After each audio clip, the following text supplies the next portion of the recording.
तो आज हम बात करने वाले हैं वेनम 2 के क्रेडिट सीन के बारे में और स्पाइडरमैन के क्रेडिट सीन के बारे में।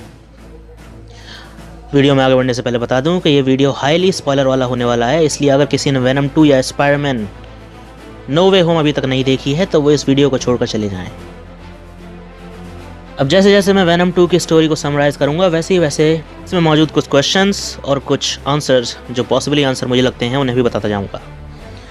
तो हम मूवी में देखते हैं कि वेनम एडी के साथ एक झगड़ालू कपल्स की तरह रह रहा है और अभी भी वो छोटा रिपोर्टर है, लेकिन एक इनफेमस किलर क्लेटस कैसिडी अपनी ज़िंदगी की कहानी एडी ब्रॉक को बताना चाहता है ताकि वो उस कहानी को पब्लिश कर सके और ज़्यादा से ज़्यादा लोग उसे। अब ये थोड़ी अजीब बात है क्योंकि एडी एक छोटा मोटा रिपोर्टर है, वो इतना बड़ा रिपोर्टर नहीं है। अगर क्लेटस चाहता है कि ज़्यादा से ज़्यादा लोग उसकी कहानी को देखें तो उसे किसी बड़े रिपोर्टर को चुनना चाहिए था। यहाँ पर मूवी ये भी एक्सप्लेन नहीं करती कि आखिर कैसिडी एडी को कैसे जानता है और वो उसे ही क्यों चुनता है अपनी स्टोरी पब्लिश करने के लिए। एनीवे, एडी क्लेटस की कहानी को पब्लिश कर देता है और कहानी में मौजूद क्लूज से वेनम और एडी ये भी पता लगा लेते हैं, खासतौर से वेनम, कि उसके सारे विक्टिम्स कहाँ मौजूद हैं। अब क्योंकि उसको ज़िंदा उसके विक्टिम्स के बेस पर ही रखा गया था कि वो बताए उसके विक्टिम्स कहाँ हैं, तो कैसिडी को मौत की सज़ा हो जाती है। मरने से पहले कैसिडी एक और बार एडी से मिलने की ख्वाहिश जताता है। इस ख्वाहिश की कदर करते हुए एडी एक बार कैसिडी से मिलने जाता है, जहाँ पर जब कैसिडी एडी के बारे में उल्टी सीधी बातें करता है तो वेनम को बहुत गुस्सा आ जाता है। अब ये बात नोट करने वाली है क्योंकि कैसिडी उल्टी सीधी बातें एडी के बारे में कह रहा था लेकिन गुस्सा वेनम को आता है। ये सीन ये इम्प्लाई करता है कि वेनम और एडी इमोशनल लेवल पर भी एक दूसरे से जुड़े हुए हैं। मतलब वेनम सिर्फ एडी के शरीर में नहीं रहता, वो उसके इमोशन से भी जुड़ा हुआ है। अगर एडी को कुछ बुरा लग रहा है तो वेनम को भी बुरा लगेगा। उसके बाद वो कैसिडी पर हमला कर देता है और कैसिडी उसे काट लेता है। उसके काटने की वजह से कैसिडी के मुंह में एडी का खून चला जाता है और साथ साथ वेनम का भी। अब ये एक काफ़ी इंटरेस्टिंग और क्वेश्चन खड़ा करने वाला सीन था क्योंकि हम वेनम 1 से जानते हैं सिम्बियोट को एक परफेक्ट होस्ट की ज़रूरत होती है।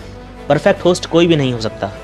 अब ये कैसे पॉसिबल है कि कार्नेज ने क्लेटस के शरीर में जन्म लिया और वही उसका परफेक्ट होस्ट था? इसका पॉसिबल आंसर ये हो सकता है कि एक्चुअली में कार्नेज वेनम का, एडी का और क्लेटस का मिला जुला बच्चा है, इसीलिए उसने क्लेटस को आराम से एक्सेप्ट कर लिया और वही उसका परफेक्ट होस्ट भी हो गया। कि अगर उसके अंदर क्लेटस का कोई भी हिस्सा नहीं है और वो सिर्फ कार्नेज से पैदा हुआ है तो ये बात कि क्लेटस ही उसका परफेक्ट होस्ट है काफ़ी अजीब है। एनीवे, कार्नेज से फ्यूजन के बाद क्लेटस अपनी जेल तोड़कर भाग जाता है। फ्यूजन की बात छिड़ी है तो एक बात बता दूं जो मुझे मालूम नहीं कि सोनी के यूनिवर्स में पॉसिबल है कि नहीं है। अगर कॉमिक्स के हिसाब से चलें तो क्लेटस से कार्नेज सिम्बियोट उसके ब्लड से जुड़ा था, इसलिए कार्नेज के मरने के बाद जब भी क्लेटस का खून हवा के संपर्क में आता था तो कार्नेज दोबारा पैदा हो जाता था। अगर इस पॉसिबिलिटी को सोनी के यूनिवर्स में डाल दिया जाए तो क्लेटस का सर कटने के बाद भी वो वापस जिंदा हो सकता है क्योंकि कार्नेज अभी भी उसके खून में मौजूद होगा जो उसकी बॉडी को कभी भी रीजनरेट कर सकता है और वेनम ऐसा नहीं कर सकता क्योंकि वो अपने होस्ट के नर्वस सिस्टम से जुड़ता है। Now back to the story. Jail से भागने के बाद क्लेटस एडी की गर्लफ्रेंड को और डिटेक्टिव मुलिगन को किडनैप करता है क्योंकि डिटेक्टिव मुलिगन ने श्रीक की आंख फोड़ी थी और एडी की गर्लफ्रेंड एडी को वहाँ तक खींच कर लाएगी। क्लेटस एडी को मारना चाहता है और कार्नेज वेनम को मारना चाहता है। अब कार्नेज वेनम को क्यों मारना चाहता है? वेल, वो अपने बाप को पसंद नहीं करता। ऑब्वियसली उसका बाप ही अकेला इस पूरे यूनिवर्स में, दुनिया में ऐसा है जो उसे मार सकता है। दो लोगों को किडनैप करके और अपनी गर्लफ्रेंड श्रीक को क्लेटस लेकर चर्च में जाता है जहाँ पर वो अपनी शादी रचाना चाहता है, जो कि एक बड़ा अजीब प्लान है कि एक इतना पावरफुल विलेन सिर्फ उन 3 लोगों को मारना चाहता है जिसने उनकी ज़िंदगी में बर्बादी लाई है और अपनी गर्लफ्रेंड से शादी करना चाहता है। हालांकि वो इसके बाद भी काफ़ी कुछ करेगा लेकिन मूवी के लिए ये मोटिव ठीक नहीं है। क्लेटस के कुछ और भी प्लान्स होने चाहिए थे जो इस मूवी में रिवील होने चाहिए थे, पर ऐसा कुछ भी नहीं होता। आखिरी में हम देखते हैं कि शेयर मोटिवेशन और डेडिकेशन के चलते वेनम क्लेटस और कार्नेज को दोनों को मार देता है और श्री के घंटे के नीचे दब जाती है, जो कि अनक्लियर है कि वो मरी कि नहीं। शो के एक सीन में दिखाया जाता है कि डिटेक्टिव मुलिगन जो कि मरने ही वाले थे उनकी आंखें नीले रंग से चमकती हैं। अब जिन्हें नहीं मालूम उन्हें बता दूं कि मुलिगन भी एक सिम्बियोट का होस्ट बनने वाला है जिसका नाम होगा टॉक्सिन। हालांकि सोनी यूनिवर्स में ये होने वाला है या नहीं ये अनक्लियर है। हो सकता है वो सिर्फ विलेन ही बने या फिर डायरेक्ट हीरो बन जाए, पर टेक्निकली वो एक एंटी हीरो है।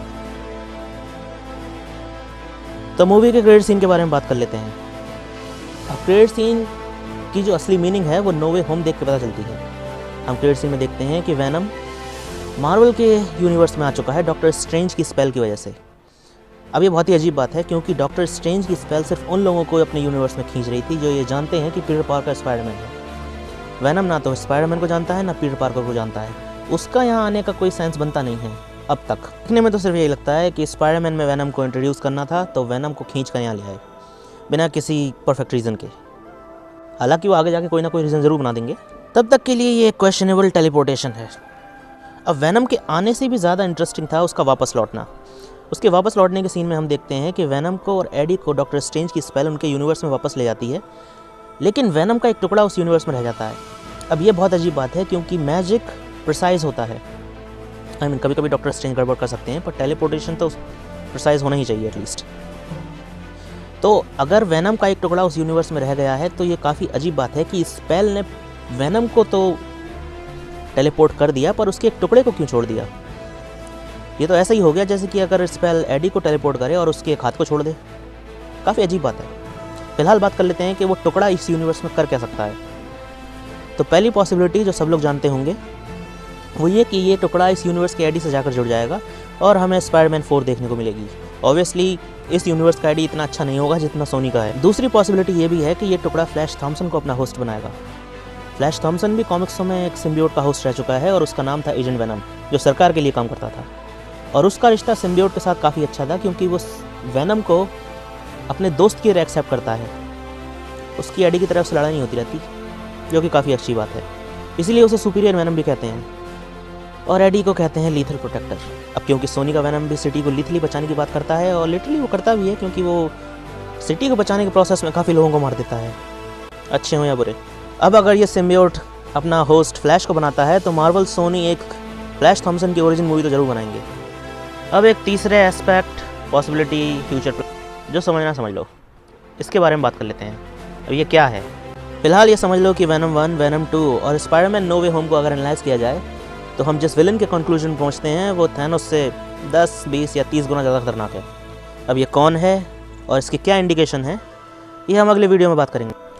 Till then better watch something good, Venom 2, Spider Man no way home, ऐसा ही कुछ देखो जो थोड़ा अच्छा हो।